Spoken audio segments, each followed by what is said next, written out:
Hola queridos amigos, bienvenidos al bosquejo de la lección de la escuela sabática. Estamos ya en la lección 3. El título de la lección es Los sacrificios, en el marco de la lección que habla sobre el santuario. Estamos con el pastor Alberto Tim, quien nos está acompañando en esta jornada larga de grabaciones. Muchas gracias por estar con nosotros. Estamos en la celebración de los 160 años de la escuela sabática. Y la mejor forma de celebrar no es tal vez haciendo alguna fiesta por allí. La mejor forma de celebrar es renovando nuestro compromiso con los objetivos, los ideales de la escuela sabática, que es el estudio diario de la lección, el cumplimiento de la misión, la convivencia en familia, la misión que tenemos que llevar a los demás, en fin. Dios bendiga a cada uno de nosotros para crecer espiritualmente y tornar la escuela sabática el centro, el mayor centro del discipulado de la iglesia. Vamos a hacer una oración y entonces vamos a dar continuidad a nuestro bosquejo. Pastor, por favor. Nuestro Padre Celestial, gracias por la ilustración del plan de salvación que tenemos en los sacrificios del Antiguo Testamento y la culminación en el sacrificio de Jesús en la cruz. En ese momento que vamos a estudar más un poco tu palabra, que tu Espíritu Santo puede estar iluminando nuestra mente en nombre de Jesús. Amén. Amén.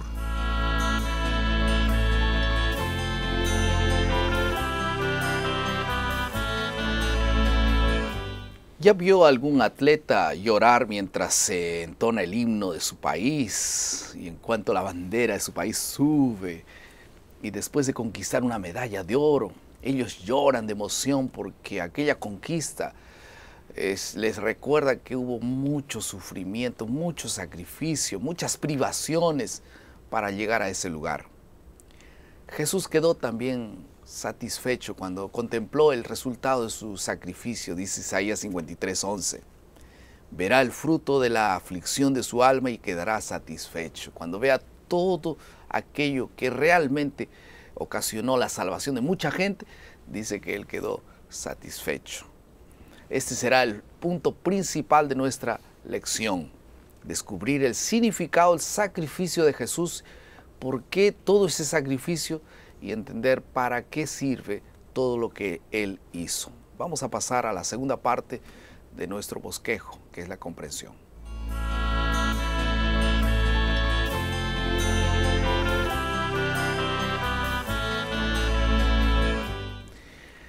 Vamos a hablar un poco entonces acerca del sacrificio introducido en el Edén, específicamente cuando Jesús intencionalmente decide retirarse los zapatos y dejarse picar mortalmente por la serpiente. ¿Esto qué significa? Él podía haberlo evitado, pero lo aceptó. ¿Por qué? Es como el Nuevo Testamento lo pone, que es un hecho de amor de Dios, y Él se hizo pecado por nosotros, para que por su muerte nosotros pudiéramos tener vida y vida eterna. Entonces es un hecho, una decisión de Dios de nos salvar en esta forma, la única forma que había. Fue un sacrificio, ¿no? Y hablando de sacrificios, la lección nos enseña esta semana un poco acerca de un ejemplo de sacrificio que fue realizado en la ocasión cuando Abraham subió al monte Moria y en aquel lugar ofreció a su hijo Isaac como sacrificio. ¿De qué manera eso nos enseña a reconocer qué es lo que Jesús o Dios hizo por nosotros? Casi lo ofreció. Ah, verdad, es verdad, es verdad. Ahora mira, es interesante. A propósito de la pregunta, ¿no? Para aclarar ese punto. Mira, hay un punto interesante que aquí en ese capítulo tenemos por lo menos dos grandes lecciones. La primera, Abraham, en el inicio del capítulo representa a Dios, que ofreció su hijo en nuestro lugar. Entonces, el hecho de ofrecer, por supuesto, la imagen está con Abraham representando a Dios, el Padre, y Isaac a Jesús. Pero yo creo personalmente que en este capítulo tenemos lo que llamamos técnicamente de la fluidez de los símbolos, onde mismo símbolo pode ter outro sentido. Porque quando leemos mais adelante, então, quem Isaac, quando estava sobre o altar, representava a quem? A Jesús. Representava a nós outros. No, pero cuando él estaba allí como sacrificio. Sim, representava a nosotros. A nós outros. Ok. Por quê? Porque Isaac não foi morto. Oh, ok. Então, tu vas ver uma coisa muito interessante, que Isaac sale e vem o animal. E o animal representa a Cristo. Jesús. Ahí sí. Sim. Então, nós estávamos condenados como Isaac a la muerte. O cuchillo já estava aqui. E então vem substituto e nos reemplaça. Toma nosso lugar, que é Jesus. E nesse sentido, há cambio de imagem ali en el sentido. Agora, é tão significativo porque esse quizás seja o sacrifício do Antigo Testamento mais aclarador del concepto de sustituição. A tal ponto que Helena de White diz que os ángeles leales a Deus en el cielo não tinham uma compreensão clara do plano de salvação e da morte de Jesus hasta que este hecho ocorreu. E então isto aclarou a mente de eles. Y entonces ahora comprendemos mejor el papel de Jesús como nuestro sustituto. Sí. Ahora, yendo un poco al Antiguo Testamento, en relación a la Pascua, porque la lección habla un poco de la Pascua. ¿Qué significaba la Pascua? Bueno, el inicio de la Pascua nosotros tenemos en Éxodo capítulo 12, la institución cuando el pueblo de Dios estaba por salir de Egipto. Y entonces hubo la celebración de la Pascua. Y nosotros tenemos entonces un día que es el día 14 y 15 de Nisan. Há uma discussão sobre isto que não vem ao caso aqui, quando se matava o animal e quando lo comiam. Pero esta foi uma convergência de los sacrifícios que apontava o dia de la muerte de Jesús. Entonces, la Pascua simboliza la salida de Egipto, pero también simboliza que los primogénitos tenían que morir y no murieron. Sí. Y entonces hubo un sustituto. También. Y pusieron en el dintel de la puerta sangre. Y ellos celebraban la Pascua para recordar que no murieron y alguien murió por ellos. Exactamente. Era uma recordação que todavia apontava para Jesus. Por supuesto que os demais sacrifícios do Antigo Testamento também apontavam para Jesus. E a morte de Jesus vino cumprir todos os sacrifícios que haviam. Pero este é que puse la fecha. Entonces, hay una fecha para eso. Sí. Sí. Entonces, en el calendario judío, ahora si vamos a mirar, por ejemplo, Daniel capítulo 9, las 70 semanas, diz que el sacrificio de Cristo ocurriría en la mitad de la última semana. Por lo tanto, tú tienes ali la fecha que nosotros entendemos que es el año 31. E aqui temos o dia. Então, já havia uma profecia muito específica para a morte de Jesus, com a combinação desses dois elementos. Y Jesús murió aquel día. Sí. Porque el Cordero se escapó en el momento. En fin, quiere decir que la profecía ya apuntaba y se cumplió. Jesús murió. En la plenitud de los tiempos, como dice Gálatas. Y el sacrificio ocurrió. Ahora, ¿hay alguna diferencia entre la Pascua que hoy se conoce en la cristiandad con la Pascua que Dios estableció en aquel tiempo? Por supuesto, en inglés hasta se hace la distinción. La Pascua judía es la Passover y la Pascua cristiana es el Easter.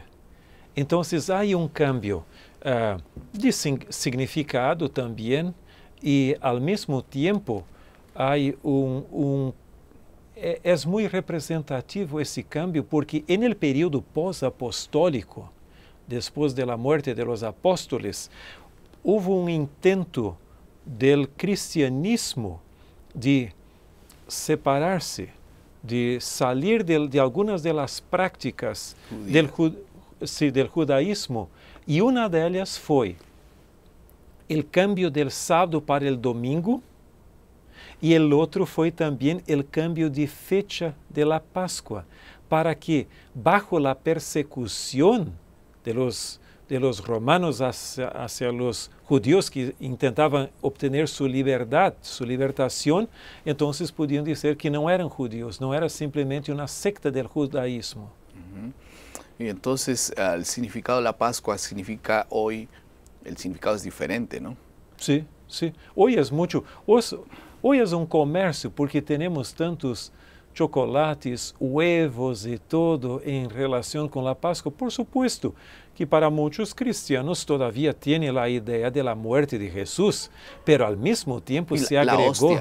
La hostia al comerse también tiene un significado diferente de lo original. Sí, sí, sí. El pan que se comía después en la celebración.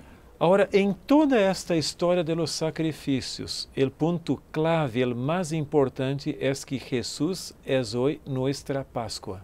Sin duda. Y ese es el punto principal. Jesús es nuestra Pascua.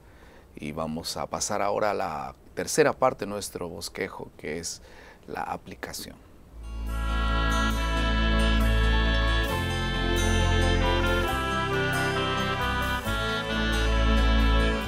Sacrificios hoy, el sacrificio vivo. ¿Qué quiere decir Pablo cuando nos exhorta a presentar nuestro cuerpo, por ejemplo, como sacrificio vivo? Nosotros necesitamos colocarnos en un altar y decir, aquí estoy como sacrificio vivo.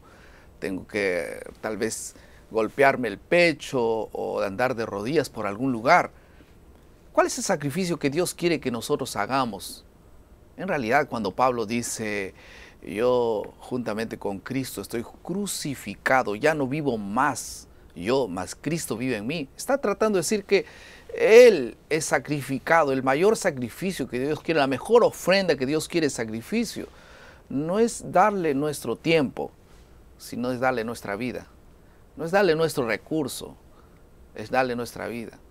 Y eso es lo que Dios espera, sacrificarnos nosotros. Significa dejar nuestro cuerpo carnal, pecaminoso, y dejar que Dios tome cuenta de la vida. Qué maravilloso sacrificio. Pero ese sacrificio no valdría de nada si Él no hubiese hecho primero el gran sacrificio. Vamos a pasar a la última parte de nuestro bosquejo, que es la creatividad.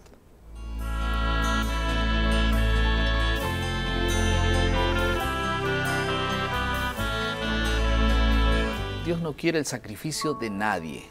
Cuando ese sacrificio se hace para alcanzar misericordia, como una especie de pago por las bendiciones recibidas, no sirve. No hay dinero que pague lo que Jesús ya hizo por nosotros. Todo lo que hacemos es el resultado natural de un corazón consagrado y libre del pecado. Así nosotros nos volveremos imitadores de Jesús, inclusive en lo que se refiere al sacrificio. Piensa en algún resultado, en alguna acción que dé como resultado el engrandecimiento de la causa de Dios. ¿Será que nosotros, cuando dedicamos un tiempo, estamos sacrificando algo? Cuando Jesús lo dio todo y nosotros damos un poquito y creemos que ya estamos sacrificando todo. Nosotros realmente no necesitamos dar algo, necesitamos dar todo. Y cuando damos todo, entonces todo lo que hacemos siempre engrandece el reino de Dios. ¿Por qué no le ofrecemos a Dios nuestras vidas así completamente? Mis ojos, mis pies, mis manos, mi ser entero, mi corazón, mis gustos, mis pensamientos, todo para el Señor. Ese es el mejor sacrificio. Vamos a orar. Querido Padre, muchas gracias por tu palabra. Muchas gracias porque tú, Señor, nos has llamado para reconocer el sacrificio de Jesús como la mayor bendición para la salvación del ser humano. Yo la acepto, yo quiero aceptarlo, pero también quiero ofrecerle mi vida para que todo aquello que Él hizo tenga un sentido y cause alegría al corazón de Dios, porque uno de sus hijos está siendo salvo. Bendice, Señor, tu palabra y nuestra entrega en el nombre de Jesús. Amén. Amén.